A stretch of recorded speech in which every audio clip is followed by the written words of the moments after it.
सभी स्टूडेंट से ये कहना चाहती हूँ कि जितने भी बच्चे इस ठंड में प्रोटेस्ट करने के लिए निकल चुके हैं, उन सभी विद्यार्थियों से ये निवेदन है कि आप अपने घर चले जाइए। ठीक है, हम जो है वो बात कर रहे हैं आपस में टीचर से, यहाँ तक कि मीडिया से बात करने की कोशिश भी की जा रही है। सभी टीचर, सभी अध्यापक, मैं नहीं खाली, सभी के सभी टीचर, सभी के सभी अध्यापक जो है वो मीडिया से बात करने की कोशिश कर रहे हैं। यहाँ तक कि पीएम मोदी से और रेलवे मिनिस्टर से भी बात करने की कोशिश की जा रही है। हालांकि हम टीचर्स की इतनी औकात तो नहीं है कि हम सीधा पीएम से बात करेंगे, लेकिन किसी तरह से हम मीडिया से बात करना चाह रहे हैं ताकि हमारी बात रेलवे मिनिस्टर या पीएम मोदी जो है हमारे उन तक चली जाए। और मैं तो देखो यूपी से हूँ, तो मैं तो योगी जी, आदित्यनाथ योगी जी से मैं हाथ जोड़ के रिक्वेस्ट करना चाहूंगी कि भाई आप किसी तरह से ये जो हमारा मैसेज है ये मोदी जी तक पहुंचाए, रेलवे मिनिस्टर तक पहुंचाए कि ये बच्चे हैं, ये कोई मतलब टेररिस्ट नहीं है। इन्हें, इनके साथ में जो आप जो ट्रीटमेंट दे रहे हो वो पूरा टेररिस्ट जैसा ट्रीटमेंट दे रहे हो। ये बच्चे हैं किसी के, ये आपके बच्चे, किसी के बच्चे क्या, ये आपके ही बच्चे हैं, ये मान के चलिए। आपके छोटे छोटे बच्चे, टेररिस्ट वाला ट्रीटमेंट इन्हें मत दो। और सभी बच्चों से रिक्वेस्ट है कि आप वापस ले जाए, सभी के सभी इतने ठंड में खड़े ना हो। आपके माँ बाप हर रोज शाम को तुम्हारे वापस आने की राह देखते हैं, तुम उनकी उम्मीद हो। और कोई भी ऐसा कदम मत उठाओ कि तुम्हारे माँ बाप जो है वो पूरी जिंदगी पछताते रहे कि हमारी ये औलाद थी, एक सरकारी नौकरी की तैयारी क्या करने के लिए कहा, हमारे बच्चे का जीवन क्या, हमारा बच्चा ही हमने खो दिया।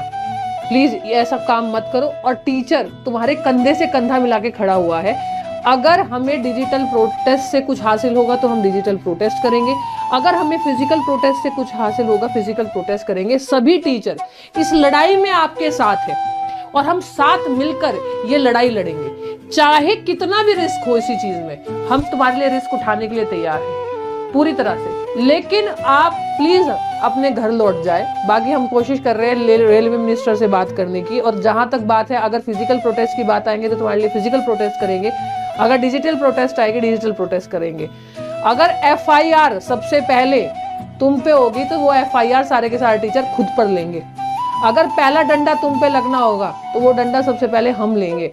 लेकिन अभी थोड़े समय के लिए हाथ जोड़ के रिक्वेस्ट है कि घर चले जाओ बच्चों, हम रास्ता निकाल रहे हैं तुम लोगों के लिए। अगर कुछ नहीं होगा तो जैसे तुम बोलोगे, तुम्हारे कंधे से कंधा मिला के तुम्हारे जो टीचर है ना तुम्हारे साथ आएंगे। मेरी हाथ जोड़ के रिक्वेस्ट है, और मेरी हाथ जोड़ कर रिक्वेस्ट है इस मीडिया से कि ये जो हमारी बात है वो प्लीज योगी जी तक पहुंचाइए। क्योंकि यूपी में इलेक्शन है, तो क्या पता योगी जी या फिर हमारे क्या कहते हैं यादव जी, या हमारे क्या कहते हैं ये क्या कहते हैं जैन जी, ये जितने भी हमारे जो फिलहाल सीएम के चेहरे हैं, वो मेरी शायद ये बात सुने और ये शायद ये बात हमारी सरकार तक पहुंचाए, रेलवे मिनिस्टर तक पहुंचाए। क्योंकि यहाँ बात रोजगार की हो रहे हैं और आपका सबका एक मुद्दा रोजगार का रहता ही रहता है। तो प्लीज ये बात पहुंचाइए। ऐसा भी हो सकता है 2024 में, हालांकि क्या आएगा कौन आएगा वो तो अभी नहीं पता, बहुत लंबा टाइम है।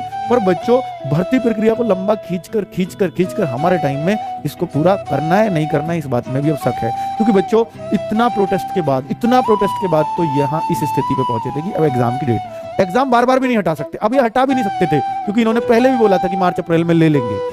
अब ये दोबारा प्रोटेस्ट हुआ तो अब इन्होंने फरवरी दे दी। अब इनके पास चारा नहीं था, अगर एग्जाम ले लिया फिर सारे वो कराने ही पड़ेंगे स्टेप्स, क्योंकि फिर बहाने नहीं है उतने सारे, क्योंकि बच्चे भी फिर कम लेंगे। अब बच्चे भी कम है, 1,05,000 बच्चे मान लो ये लें, 1,10,000 बच्चे लें टेस्ट में पास करा के, और फिर ये कह दें कि नहीं अब हम नहीं करा पा रहे क्योंकि ये है वो है, तो बच्चों वो बहाने इनके पास खत्म हो जाएंगे। तो इन्होंने इसको लंबी प्रक्रिया खींचने का मकसद ही ये है कि भैया इसका CBT 1 ले लेते हैं, रिजल्ट के लिए 3-4 महीने तो अमूमन सभी लेते हैं, फिर हम CBT 2 लाने के लिए एक ट्विटर अभियान और चलवा देंगे।